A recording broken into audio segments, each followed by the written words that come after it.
예, 이재명 대통령 취임 3주 만인 어제 대규모 장관 인선을 발표했습니다. 그런가 하면 지난 일요일에는 여야 지도부를 관저로 초대하기도 했죠. 오늘은 김민석 국무총리 후보자 청문회에도 있는 날입니다. 현안이 많습니다. 관련해서 여당 지도부의 목소리 들어보죠. 더불어민주당 전현희 최고위원 스튜디오로 나오셨어요. 어서 오십시오. 안녕하세요. 오늘 참 현안이 많긴 합니다만 전현희 최고위원과 관련된 이야기부터 좀 풀어갔으면 좋겠습니다. 문재인 정부의 국민권익위원장을 지내셨는데 그 당시에 추미애 전 법무부 장관 아들 관련해서 권익위가 내놓은 유권 해석, 또 서해 공무원 사건에 대한 유권 해석, 또 감사원의 감사 방해를 했다 해가지고 감사원이 수사를 의뢰한 일이 있었습니다. 그런데 그 수사가 3년 만에 무혐의로 종결이 됐더라고요. 최근에 소감이 어떠십니까? 사필 기정이다 그런 생각을 했고요. 사실 그 당시에 한 1년 동안 이제 윤석열 정부의 탄압과 감사원 표적 감사를 받았는데 사실 감사에 대해서 예. 그 부당한 감사하고 거의 사실 이제 대부분 모든 혐의가 감사위원회에서 무혐의 불문 결정이 났습니다. 음. 근데 감사원 사무처에서 저를 사퇴를 시키려는 그런 압박으로 표적 감사를 한 걸로 생각이 되는데 그 과정에서 이제 네. 저에 대한 그 감사 혐의가 사실상 이제 아무것도 없다는 게 맹탕 감사라는 게 드러나는 상황이었거든요. 음음. 근데 그 당시에 감사위원회 인제 결정이 있기 거의 직전에 감사원 사무처에서 저를 형사 수사 의뢰를 한 거죠, 그래서 대검에. 예. 그 세 가지 혐의로. 그러고 난 이후에 음. 감사위원회에서 최종적으로 저의 모든 혐의가 무혐의다 이런 결정을 내렸어요. 네 그래서 네. 감사원 사무처가 무혐의 결정을 날 걸 사실상 이제 알면서 음. 맹탕 감사로 국민들의 비난을 받을 수 있겠다 싶어서 그걸 인제 저한테 먼저 선제적으로 수사 의뢰를 한 고발해 걸로 버린. 그렇게 생각을 합니다. 그리고 이후에 무혐의가 났기 때문에 실은 인제 그런 경우에는 수사 요청을 철회를 해야 되는데 음. 계속적으로 인제 그 수사를 철회를 하지 않고 대검 그리고 대전지검에서 수사를 계속한 그 거죠. 3 년이나 됐던 거예요? 네. 그래서 하하. 사실 당연히 무혐의가 날 사안을 3 년이나 끌면서 음. 수사를 받게 하면서 저를 괴롭힌 거죠. 음. 그래서 감사원의 이런 행태가 정치적인 독립기관이잖아요. 네. 헌법기관이고 네. 매우 부적절한 행태고 음. 그런 행위를 한 감사원장과 유병호 사무총장 그 감사원 그 핵심 간부들은 반드시 거기에 걸맞는 법적 책임, 정치적 책임을 져야 된다. 이렇게 생각합니다. 이번에 무혐의로 종결이 됐지만 혹시 그들에 대한 어떤 법적 조치 대응 생각하고 계세요? 이미 당시에 감사위원회에서 최종 무혐의 결정 난 네. 이후에 그러면은 감사 사무처가 저를 형사 수사 의뢰한 것이 이 사실상 제가 되지 않음을 알고도 수사 요청을 한 걸로 생각할 수밖에 없거든요. 음. 그러기 때문에 그 부분에 대해서 무고 혐의, 이미 네, 그리고 뭐 직권남용, 아. 감사원법 위반 등등의 혐의로 예예. 고발 조치를 했고 음. 공수처에서 수사를 압수수색까지 하면서 굉장히 음. 열심히 한 걸로 알고 추가적으로 있습니다. 이번에 다시 더 뭐 하실 건 없다는 네네. 말씀이시고요. 네. 필요하면 민사 예. 소송 같은 거는 검토를 해볼 민사소송은 생각입니다. 네. 그래요. 지금 말씀하시면서도 약간 눈가가 촉촉해지는 그 당시를 복귀해 보면 감정이 복잡하신 것 같아요. 아닙니다. 지금은 이제 막 달관했습니다. 아니 생각해 보면은 그때 새 정부는 시작됐는데 사임하지 않고 '나는 내 임기를 지키겠다.' 네. 이렇게 하시니까 일종의 좀 구박이 있었잖아요. "공회에 들어오지 구박이 말아라." 아니라 뭐 탄압이었습니다. 탄압이었죠. 못 들어오게 하고 그때 좀 많이 서러우셨을 것 같아요. 서럽다기보다요. 음.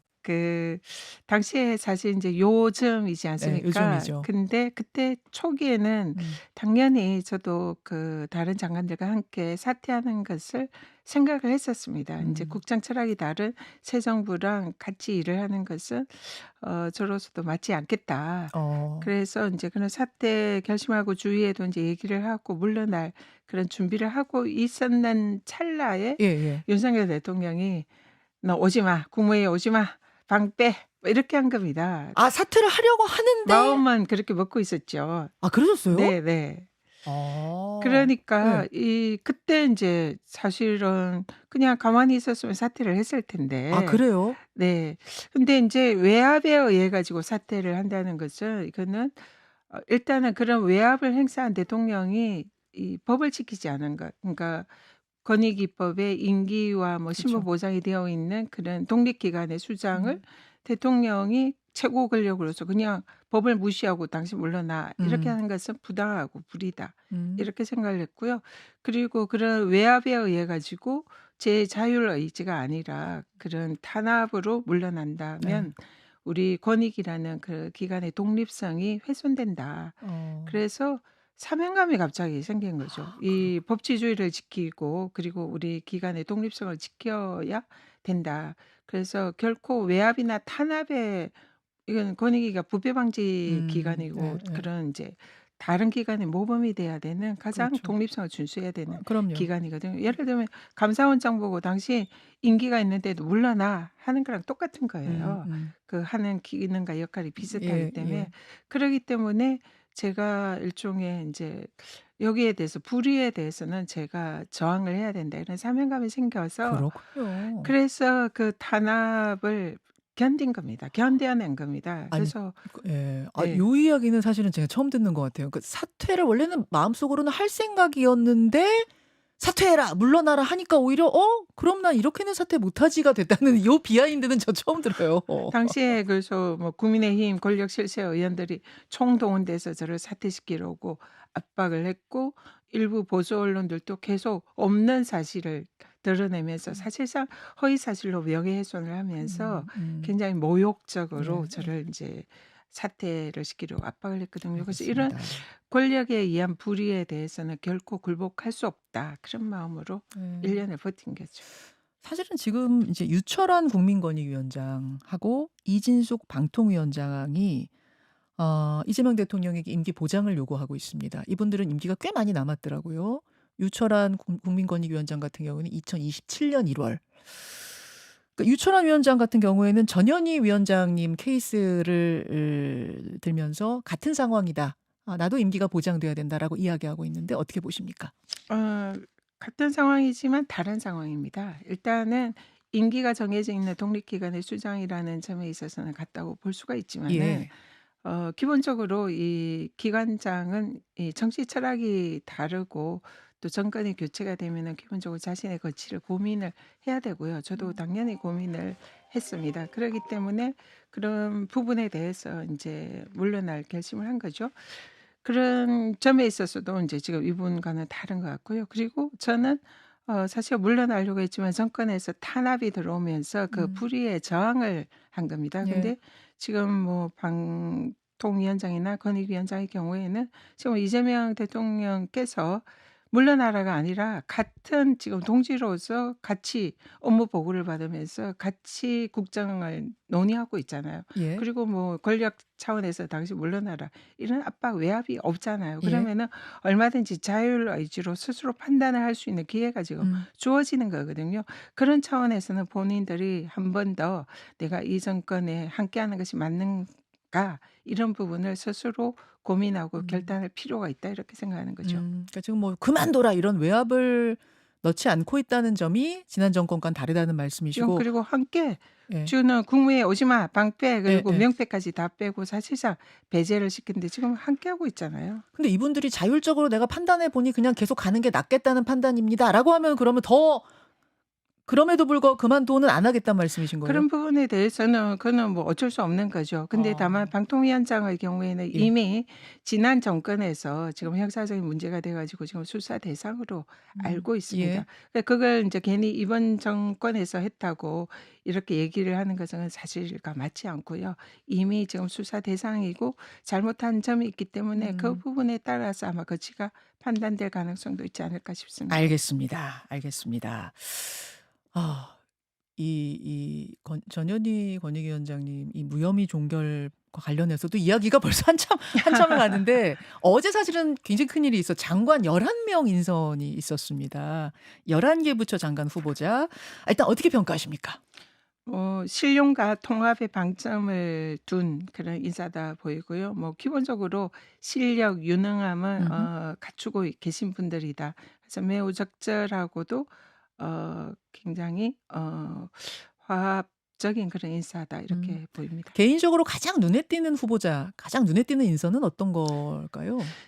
국방장관 안규백 장관이 인제 민간인 출신으로서 예. 국방장관이 64년 만에 됐고요. 그 네. 부분이 인제 가장 저는 개인적으로 눈에 띄고, 음. 그리고 권오을 또 보훈부 장관의 네. 경우에는 이 통합적인 인사로서 가장 음. 눈에 띄는 그런 인사다 보이고, 송미령 장관도 네. 마찬가지입니다. 전임 장관인데 유임을 그렇죠. 시켰거든요. 그렇죠. 그런 부분.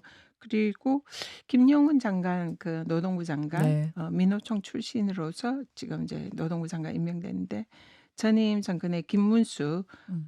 노동부 장관에 비해서 그분은 사실 친기업적인 그런 행보와 발언을 많이 했는데, 김문수 네, 장관이요? 이 김용훈 장관의 경우는 그에 반대되는 이런 행보를 할 걸로 보이기 때문에 좀 음. 비교되는 인선으로서 좀 주목해야 할 인선이다 이렇게 보입니다. 예 예.